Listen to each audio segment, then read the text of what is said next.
Hi dears, എല്ലാവർക്കും സുഖാണോ? അപ്പം ഇന്ന് നമ്മൾ ഉണ്ടാക്കാൻ പോകുന്നത് കടയിൽ നിന്നൊക്കെ കിട്ടുന്ന ഒരുപാട് ഇഷ്ടത്തോടെ നമ്മൾ കുട്ടികളും നമ്മളും ഒക്കെ വാങ്ങി കഴിക്കാറുള്ള എള്ളുണ്ട റെസിപ്പിയാണ്. അതിനായിട്ട് ഞാൻ ഇവിടെ എടുത്തിട്ടുള്ളത് 2 കപ്പോളം എള്ള് എടുത്തിട്ടുണ്ട്. അതിന് വേണ്ടിയിട്ട് നമുക്ക് ഈ എള്ള് ഒന്ന് 2-3 പ്രാവശ്യം ഒന്ന് കഴുകി വൃത്തിയാക്കി എടുക്കണം. എന്നിട്ട് കഴുകി വൃത്തിയാക്കിയിട്ടുള്ള എള്ളാണിത്. എന്നിട്ട് ഞാനിത് ഒരു ചീനച്ചട്ടിയിലോട്ട് ഇട്ട് കൊടുത്തിട്ടുണ്ട്. ഇത് ഒന്ന് പൊട്ടി വരുമ്പോഴേക്കും നമുക്ക് ലോ ഫ്ലെയിമിലോട്ട് ഒന്ന് മാറ്റി കൊടുക്കാം.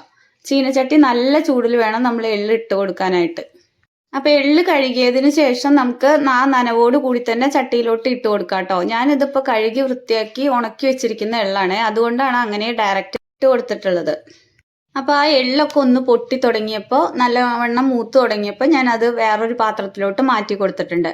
എന്നിട്ട് നമുക്ക് അതേ ചട്ടിയിലോട്ട് തന്നെ ഒരു 2.5 അച്ചോളം ശർക്കര ഉരുക്കാനായിട്ട് വെക്കാം. അതിന് ഒരു 3/4 ഗ്ലാസോളം വെള്ളം ഒഴിച്ചു കൊടുത്തിട്ടുണ്ട്. അപ്പോൾ വീഡിയോ ആരെങ്കിലും സബ്സ്ക്രൈബ് ചെയ്യാതെ കാണുന്നവരാണെങ്കിൽ ഒന്ന് സബ്സ്ക്രൈബ് ചെയ്ത് സപ്പോർട്ട് ചെയ്തേക്കണേ. തൊട്ടടുത്തുള്ള ബെല്ലൈക്കണും കൂടി ഒന്ന് അമർത്താൻ മറക്കരുത് കേട്ടോ. പിന്നെ ലൈക്കും ഷെയറും കമൻറ്റും ഒന്നും ആരും ചെയ്യാൻ മറന്നു പോകരുതേ. അപ്പം നമ്മുടെ ശർക്കരയൊക്കെ ഇവിടെ നന്നായിട്ട് അലിഞ്ഞു വന്നിട്ടുണ്ട്. ഇനി നമുക്ക് ഇത് വേറൊരു പാത്രത്തിലോട്ട് മാറ്റി കൊടുക്കാം. എന്നിട്ട് ഇത് നമുക്ക് ഒരു അരിപ്പ ഉപയോഗിച്ചിട്ട് അതൊന്ന് അരിച്ച് ഇതിലേക്ക് തന്നെ ഒഴിച്ചു കൊടുക്കാവുന്നതാണ്. അപ്പം ഇതാ ഞാൻ ശർക്കര പാനിക്ക് ഈ ചീനച്ചട്ടിയിലോട്ട് തന്നെ ഒഴിച്ചു കൊടുക്കുന്നുണ്ട്. അപ്പം തീ ഒന്നും ഓഫ് ചെയ്യേണ്ട ആവശ്യമില്ല, ലോ ഫ്ലെയിമിൽ വെച്ച് കൊടുത്ത് നമുക്കിത് ചെയ്യാവുന്നതേ ഉള്ളൂ. ഇനി നമുക്കിത് നന്നായിട്ട് വറ്റിച്ചെടുക്കാം. അപ്പം നൂൽ പരുവ ആവണത് വരെ നമ്മളിത് ഇളക്കി തന്നെ വറ്റിച്ചുകൊണ്ടിരിക്കണം. അപ്പം നമ്മുടെ ശർക്കര പാനിയൊക്കെ ഇവിടെ റെഡിയായി വന്നിട്ടുണ്ട്. ഇനി നമുക്കൊരു ബൗളിൽ പച്ചവെള്ളം എടുത്തതിന് ശേഷം അതിലോട്ട് ഒരു തുള്ളി ഒന്ന് ഒറ്റിച്ചു കൊടുക്കാം. എന്നിട്ട് ഇതുപോലെ കൈ കൊണ്ട് ഇളക്കി എടുക്കുമ്പോൾ നമുക്കിത് പൊട്ടണ പരുവത്തിലാണ് കിട്ടണതെങ്കിൽ ആ ഒരു കൺസിസ്റ്റൻസിയിൽ വേണം നമ്മളിത് ശർക്കര പാനി എടുക്കാനായിട്ട്. ഇനി നമുക്ക് ഇതിലോട്ട് വറുത്ത് വെച്ചിരിക്കുന്ന എള്ള് ചേർത്ത് കൊടുക്കാം. അപ്പോൾ ഒരു ബൗള് ചേർത്ത് കൊടുത്തിട്ട് നന്നായിട്ട് മിക്സ് ചെയ്തതിന് ശേഷം വേണം നമ്മൾ അടുത്ത ബൗള് ചേർത്ത് കൊടുക്കാനായിട്ട്.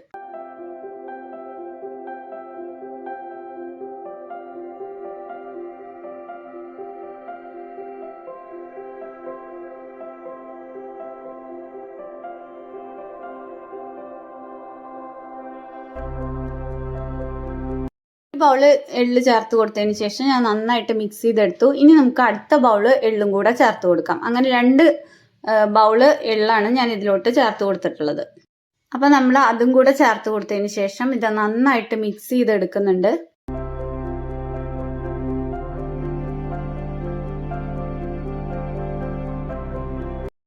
അപ്പം ഞാൻ എള്ളൊക്കെ അവിടെ നന്നായിട്ട് മിക്സ് ചെയ്ത് കൊടുത്തിട്ടുണ്ട്. ഇനി നമുക്കിത് ഒരു 5 മിനിറ്റോളം തണുക്കാൻ വെക്കണം. ആ തിളച്ച ചൂടൊന്ന് മാറി കിട്ടണത് വരെ ഒന്ന് തണുപ്പിച്ചാൽ മതിയാവും. അപ്പോൾ ഇളം ചൂടിൽ തന്നെ നമ്മളിത് ഉരുട്ടിയെടുക്കാൻ ശ്രദ്ധിക്കണം കേട്ടോ, ഇല്ലെങ്കിൽ പിന്നെ കട്ടി കൂടി പോവും.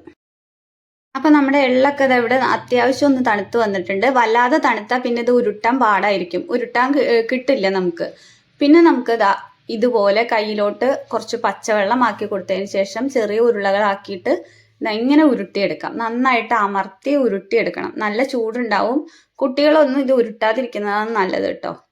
നമ്മൾ ഓരോ ഉരുളകളാക്കി തയ്യാറാക്കുമ്പോഴേക്കും ബാക്കിയുള്ളത് ചിലപ്പോൾ അടിയിൽ ഉറച്ചു പോയേക്കാം. അപ്പോൾ പിന്നെ കുഴപ്പമില്ല, നമ്മൾ ഒന്നും കൂടെ ചൂടാക്കിയതിന് ശേഷം അത് അപ്പോൾ ആ ചട്ടിയിൽ നിന്ന് ഇളകി വരും. എന്നിട്ട് നമ്മളിത് ഉരുട്ടി കൊടുത്താൽ മതിയാവും. അപ്പം ഇതാ ഞാൻ ബാക്കിയുള്ളതും കൂടെ ഇതുപോലെ ഉരുട്ടിയെടുക്കുന്നുണ്ട്. ഇതിൽ നിന്നൊക്കെ കഴിക്കുന്ന അതേ രുചിയിൽ നമുക്ക് എള്ളുണ്ട വീട്ടിൽ തന്നെ തയ്യാറാക്കി എടുക്കാം കേട്ടോ. അപ്പോൾ വീഡിയോ ഇഷ്ടമായാൽ ലൈക്കും ഷെയറും സബ്സ്ക്രൈബും ചെയ്ത് ഒന്ന് സപ്പോർട്ട് ചെയ്തേക്കണേ. തൊട്ടടുത്തുള്ള ബെല്ലൈക്കണും കൂടി ഒന്ന് അമർത്താൻ മറക്കരുത് കേട്ടോ. പിന്നെ ലൈക്കും ഷെയറും കമൻറ്റും ഒന്നും ആരും ചെയ്യാൻ മറന്നു പോകരുതേ. അപ്പോൾ ഇന്നത്തെ റെസിപ്പി ഇത്രയേ ഉള്ളൂ.